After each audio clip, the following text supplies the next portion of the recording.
Thank you.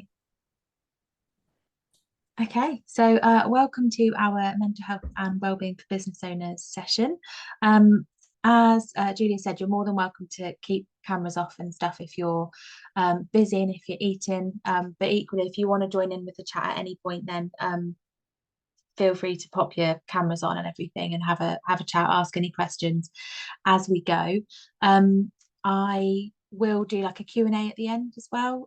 So that bit obviously isn't going to be recorded for anyone who's listening back, but please do feel free to drop any questions in. So today we're going to be talking about the importance of mental health at work and the impact of poor mental health at work and how we can support that. So obviously we've only got sort of 40 minutes together, so we're going to be doing like a real whistle stop intro tour. But if you have questions, then just let me know. So the first thing I would say then when it comes to the importance of mental health at work is that it's not just the latest buzzword. So Angela, in everything that you're doing with Mind Marvels, you may well find this too, but a lot of the time when I'm talking to people about what I do in terms of mental health training, it's, oh yeah, that's fashionable now, isn't it? That's quite a trendy thing. And it is a buzzword at the moment. People are talking about it a lot more. But I think one of the things that I really want to stress is that it's so much more than that. So yes, people are talking about it now, and that's great. But mental health and poor mental health, that isn't a new thing. It's always been around. It's just that now we are talking about it more, which is great.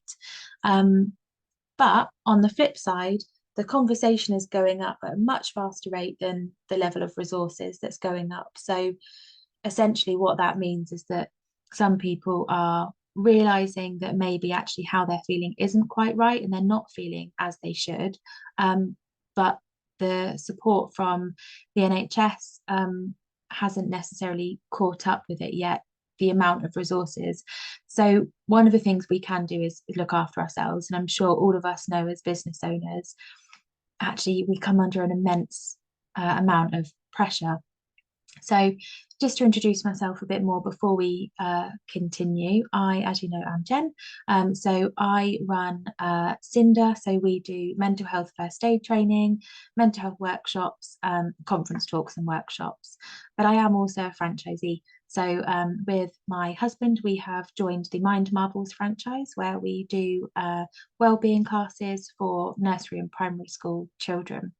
So my background is actually in marketing and business operations, but both my parents worked in mental health. So we're always asked, how do you feel about that, Jen? And I tried to rebel and go into marketing and ops, and I did for quite a while. So for about 10 years, I did marketing and operations, predominantly in franchising.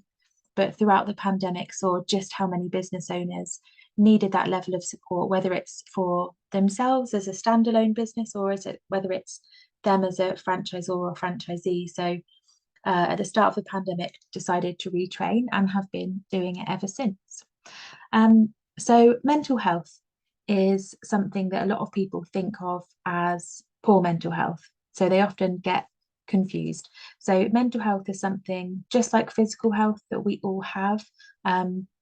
It could be good or it could be bad. It can fluctuate all the time. So if I asked you to give yourself a rating out of 10 on how you were feeling with your well-being today, that would be probably quite different to how you would score yourself a month ago or a year ago. So it's something that always fluctuates. But poor mental health can really carry a lot of different impacts. So poor mental health can impact our emotional health. So that's different to our mental health. So our emotional health is how we're feeling, what we're thinking. Our physical health, it can be impacted, and our business health. So just to give a few examples of our emotional health, then, if our mental health is poor, so we're not in a good place, we can be feeling lots of things like sadness, anger, confusion, overwhelm. So if we've got all of those feelings, they carry a lot of physical impacts as well. So that can impact our heart health, our immunity. So have you ever noticed that when you're feeling run down mentally and emotionally, you also happen to get a cold? That's because the two are linked. our heart health, even things like headaches, physical strains. So people often get physical pains on their shoulders or their back. In fact, 60% of back pain at work or for days off is actually due to mental health, not back pain. Random little stat for you. So poor mental health can also impact our physical health. And for women, in particular, there's a lot of correlation between anxiety and gut health, so IBS. So there's a lot of links. So I think a lot of the time when we think that we won't put ourselves first and think about our mental health, actually doing that has a lot of consequences. And if we think about that as yourself as a business owner, if you're feeling in that way emotionally, so if you're having thoughts of sadness and anger and overwhelm and confusion, if your physical health is being impacted, so if you're run down, if you're getting headaches, physical pains, how do you think that is going to impact your business health? So the reason I ask that is because, like I said, a lot of the time we think, oh no, I'll just plow on with work. I'll keep going with work. I'll keep doing that. I need to do this. I haven't got time to sit and look after myself. But at some point, it's going to go pop. You can't, that's not something that you can withstand for a long time. So our business health can be impacted in all of these ways. So let's start off with limited thinking and low ambition. So actually, if you're feeling pretty low, if your well-being is pretty low, you're not going to be thinking of all of these amazing things that you can achieve because you're not going to have that growth goal mindset. You're not going to have that self-belief that actually you can do it. Perhaps your decision making will be quite bad as well, or at least impacted because you don't have that clarity of thought. Your stress levels are going to be a lot higher. And we know that an increased level of stress means much higher levels of hormones like cortisol and adrenaline, which are bad for our physical and mental health. Even things like an unkempt appearance. And by that, I don't mean that maybe you just look a bit rough on a Monday morning. What I actually mean is maybe even just looking a little bit more disheveled. So you haven't got time to iron your shirt, but actually you're about to go for maybe quite an important business meeting or something like that. And those things do make a difference because we have those first few seconds to make an assumption about someone. And whilst we shouldn't make assumptions or judge a book by its cover, it's a natural human instinct to do so, to make that judgment on those first few seconds. Generally, when our well-being is low, our productivity is low as well. I don't know about you guys, but if I'm ever feeling not in a great place, I don't feel like I want to suddenly get up and do loads of things. I feel like I want to curl up under a blanket and not do much. That's going to impact your business, isn't it? You're not going to get through your to-do list. Even things like your relationship building, you're not going to be able to nurture those existing relationships you have or have the drive to go out and make new ones and be the best version of yourself if your well-being is low, because all of that gets impacted. Even things here like your attendance and lateness. So I'm going to share a couple of stats with you in a moment, but actually all of those contribute towards your business health. And if you employ anybody as well, actually you can apply a lot of these things to your employees. So if your employees or franchisees, whoever it may be, even freelancers, if they're not feeling in a good place, if their mental health is not positive, then actually that could be the cause of a lot of these things. So often if someone starts making mistakes or they're late or they're looking a bit scruffy, we might think, oh, their attitude is poor. Maybe it is, it might be, it's not always mental health, but it may well also be that they're struggling and they need some support. So I'm just going to share some stats with you around the importance of mental health and why we're even talking about it and looking at it. So I'm not going to read all of these to you, but I'm just going to let you have a quick look at them. So I'll stop talking. You'll be glad to know for a moment.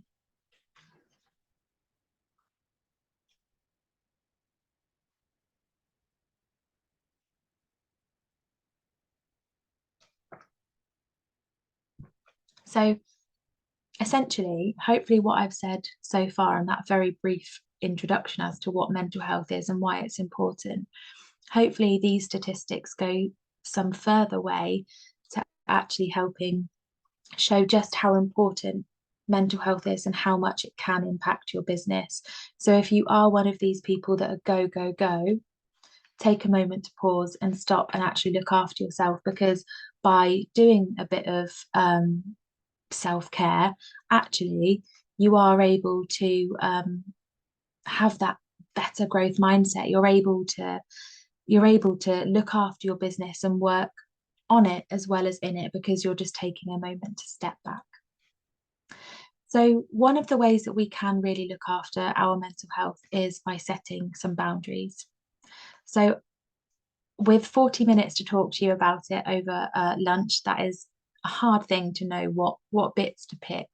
But actually, I think boundaries are one of the most important elements you can have to look after your well-being, particularly when it comes to your business, because we want to keep on going, especially when you're a business owner. There is no end limit, is there? You could keep going. You could never switch off, because there is always something more that you should or could be doing. So really, a boundary, in really, really simple terms, is just the terms and limits that you set. Don't have to overcomplicate it any more than that. It's simply, that's what is okay by you, and those are your standards, those are your terms. And once you can identify what boundaries you need to have in place, and once you know how to confidently communicate them, that can transform things. So let's have a little look then about what boundaries can do.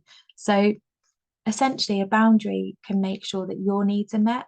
It can make sure that you are comfortable. And by comfortable, I don't mean that in a sort of soft way. I mean actually that you're all right with what's happening. It doesn't encroach on something that makes you feel like something is wrong. It helps set expectations for others. So generally, if someone knows what the expectations are, they're pretty comfortable with it. You know, if we have a delivery, if you think of when you order a parcel, if you deliver something and it says to you, delivery is 10 days, then fine, you'll wait 10 days. If you order something from Amazon, let's say, you expect it the next day or so, don't you? So if that took 10 days, you'd be thinking, oh, where is it? This is rubbish. But actually, from that first point, you know that it takes 10 days. You're all right with that. That's fine. You can do that. So boundaries are really important for that. It also helps to, along with that, to set some clear communication. So it avoids any of that grey area when someone is clear as to what your boundary is. And importantly, it stops you from overstretching yourself. And this is quite a crucial one for your mental health and well-being, because actually it's often when we do overstretch ourselves that our mental health and well-being is so impacted. So how can we set a good boundary then? So to create a good boundary, I've come up with my own little acronym called Give Me Air. So to create your boundary, what you need to identify is what you want to accomplish. Why is it important? So why does it matter to you that you accomplish that? And what resources do you need for that boundary to happen? So let's think of an example. So if, for example, what you want to accomplish is having your evenings back to yourself. So maybe you're working all of the hours and you're not having dinner with your family that you'd want to do, or you're going to bed and your head is still wired and so you can't sleep right. So actually what you want to accomplish is to have your evening back. The reason that it's important to you is because it means that actually you're able to take a pause, you're able to reduce some of that stress, you're able to spend time with your family, you're able to sleep better. All of that is going to mean that actually, one, your mental health and well-being is probably going to be a lot better, but also you're going to be so much more energized and ready to do your business again the next day. So that's why it's important to you. And that element is really crucial, because if you know what your why is, if you know why you're doing it, it's much easier to keep enforcing it. The final one is resources. So in order to be able to finish work at 6 each day, or 4 or 5 or 8, whatever it is, what do you need to do? Is it that you need to set an out of office for 6 o'clock that says, I finish work at 6, I'll get back to you tomorrow? Again, setting those expectations for people. Is it that you need to physically lock your phone away? What sort of things do you need to do? Do you need to actually pack your work stuff away if you work from home?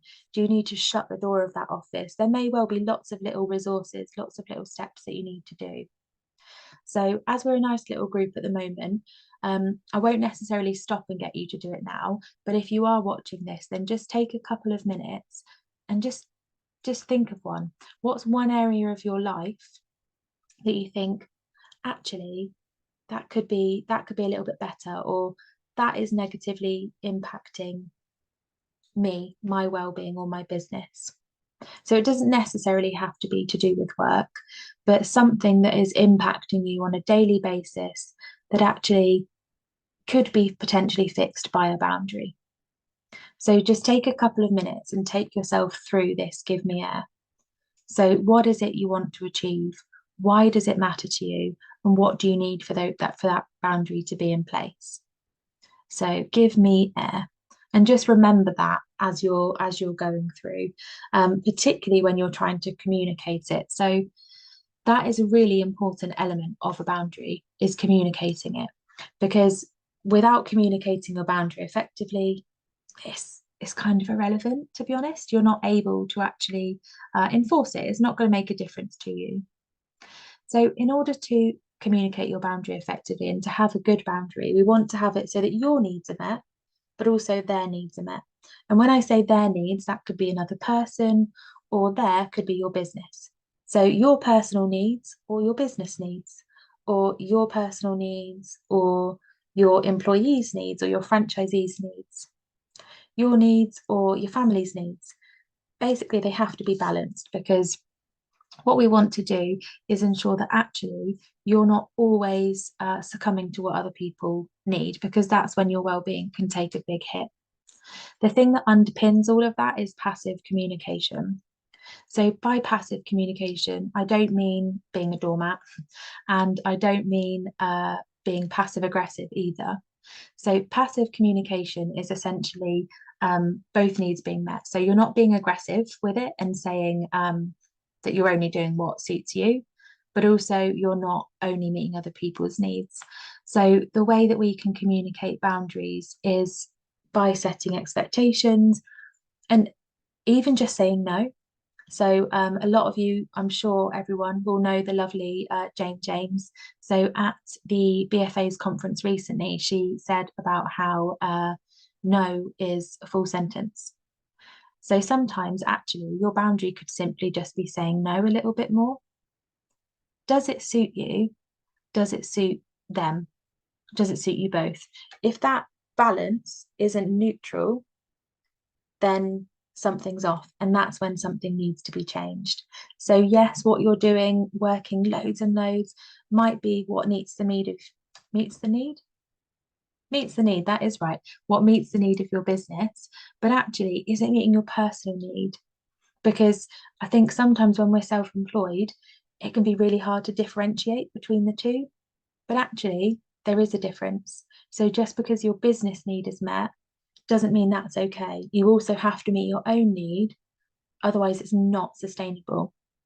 You can't keep going. And even if you can, actually, you and your business aren't necessarily thriving, because a lot of the time you need to have that pause, you need to have that step away and be a whole self as you without your business, so that you can grow your business and thrive it as much as possible. So if we think then about your well-being, one of the key things I can say is don't discount the basics. So as we are doing a really quick whistle stop tour now, I'm not going to go into massive detail about how you could look after your well-being, because we could do that for a whole day's session. So instead, what I'm going to leave with is about not discounting the basics, because there are so many times that actually people want support with their mental health, and that is fantastic. But actually, we're not doing those key things that we know look after ourselves. So to give an example of that, my husband is a mental health nurse, and one of his jobs recently was triaging, where essentially people are able to self forgotten the word now. What am I trying to say? I can't think of the word. It's Regulate, always, maybe? it's not regulate, but thank you for trying to save me. Is it prescribe? God, this is such mum brain, isn't it? How long am I going to be able to dine out on mum brain as well? It's been 8 months. What is the word when you are, oh my gosh, I can't think now. And it hurts. Self-diagnose, maybe? No. Self-diagnose? No. So it's like when you go to the doctors and they send you on to someone else. I can't think of what it is at all. Self-refer, maybe? Self-refer. Thank you very much. You've absolutely saved me because that could have gone on for a long time. So when when people self-refer to either the doctors or a mental health team, he is then the one to like assess where they should go and what the best support is for them. And he, on a frequent basis, has people call him to say, I'm feeling really anxious, I can't sleep. And he's like, okay, we'll talk to them a little bit more and find out maybe things about their diet and lifestyle. And the amount of times he'll have people that call to say, they can't sleep and they're anxious, but actually they are drinking 10 Red Bull a day and staying up playing Call of Duty till 2 o'clock in the morning. Now, I'm not suggesting you're doing that, but it is so worth looking at some of those basics because even with the job that I do, talking about mental health and doing mental health training, I know I could be doing things better. I know I could be doing some of those, getting some of those habits in. And that's the key thing, really, making them into habits. So the thing that I would leave you with is the NHS 5 steps to wellbeing. So this is the NHS's model of essentially how to look after our mental health and well-being. And actually, it's a really simple one to try and follow. So it contains these 5 elements, which is to connect. So to connect to other people, even to connect to just other things that we love. It doesn't have to be people. Sometimes when we're not in a great mood, the last thing we want to do is have a phone call. But actually, we can connect with a pet or we can connect with the outdoors, something that means something to us and helps to reduce that level of stress. The next one then is to move. So I've purposely put here people dancing, not running, because if you're anything like me, you're not a natural runner. But movement is essentially the way to get rid of those excess hormones. So, like I said earlier, when we're feeling a heightened level of stress, that's because there's lots of excess cortisol and adrenaline running through our body. What we want to do is use that up. So movement, and that's why exercise is so powerful to well-being, because movement uses up those excess hormones. But a movement could simply be putting one of your favorite songs on in the kitchen and having a bit of a dance. We're not necessarily talking about like cardio exercise, for us the goal. It's just the movement, it's just getting our bodies going. The next one is learn. So it doesn't have to be learning an instrument or a new language, although if you have the Duolingo app, that is a great little way to learn something each day. But it could be trying out a new recipe. It could be coming to something like this and just learning something else or listening to a podcast that gives you new information. The penultimate one then is give. It doesn't have to be a gift. It could be giving your thanks. It could be giving your feedback. It could be giving your time. But essentially giving something to another. The final one, which I think is so important, especially as a business owner, is to be present. So it can be really, really hard to take off those different hats, pop them on to be the friend hat, the business owner hat, the wife or husband hat, the parent hat. All of those can be really tricky.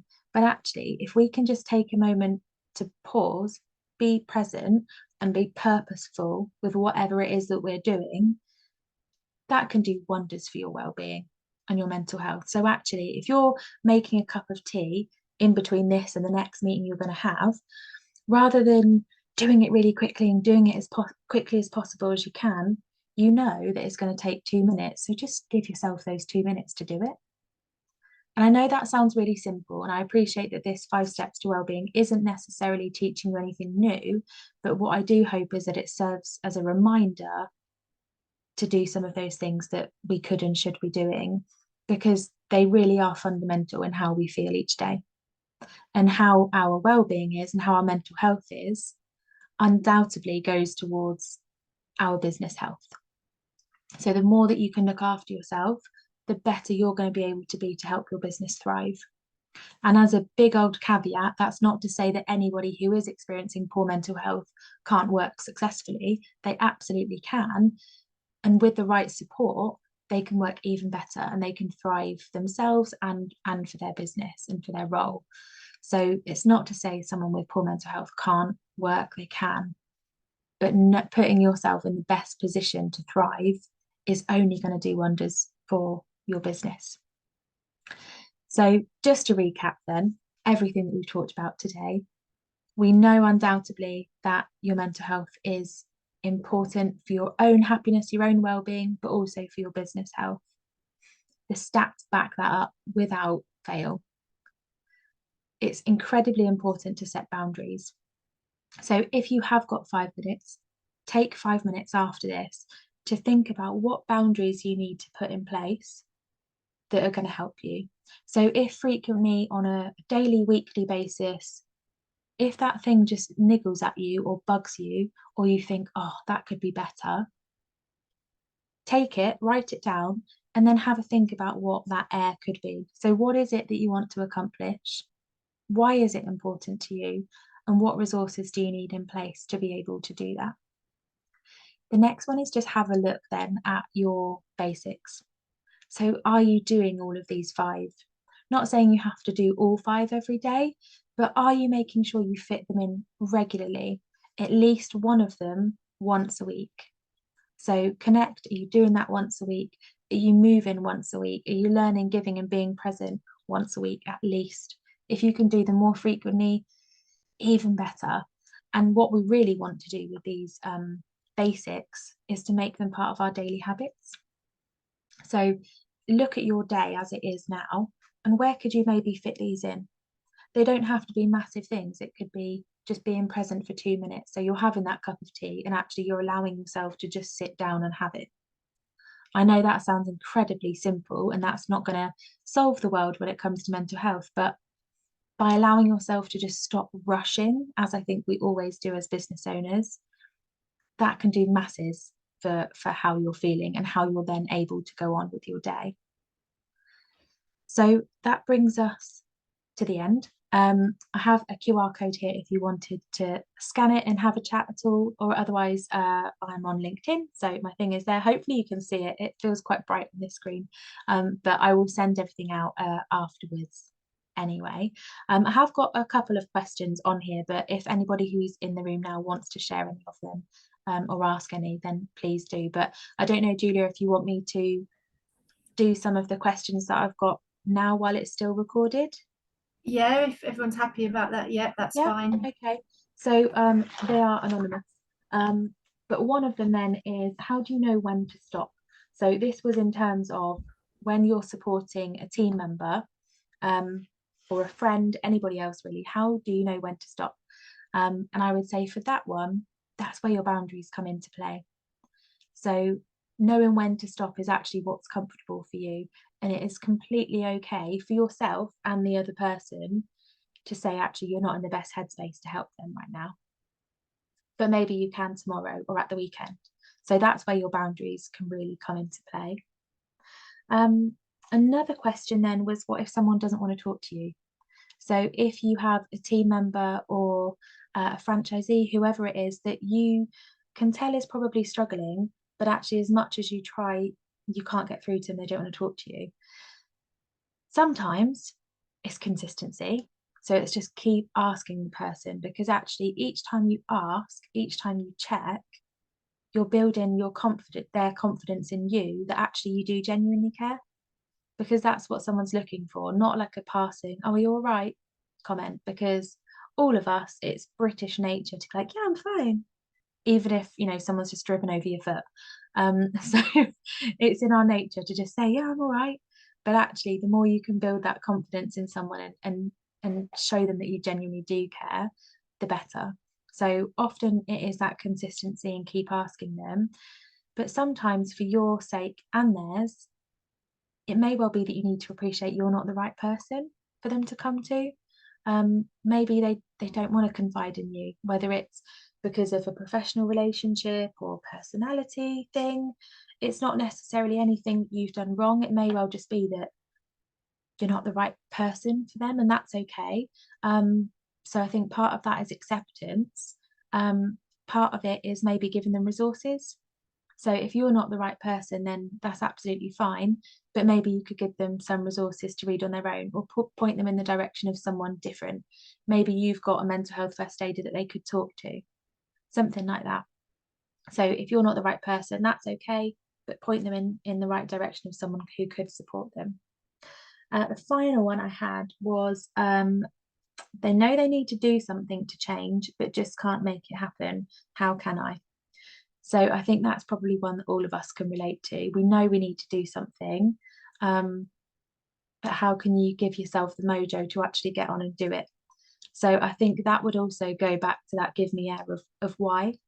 So why is it important to you? So if you want to do something, if you know that actually you need to take better care of yourself, really think about why. So what consequence is that going to have on you, on your business, on the people around you? What are the repercussions of you looking after yourself? Because a lot of the time we don't do self-care because we think it's selfish or we think it's indulgent. And by self-care, I don't necessarily mean like a bubble bath and a face mask. It can literally be just giving yourself a bit of time and setting those boundaries. A lot of the time we think that's selfish and we're putting ourselves first. But by doing that, what does that then allow? What repercussions does that have? So I'd think about them really.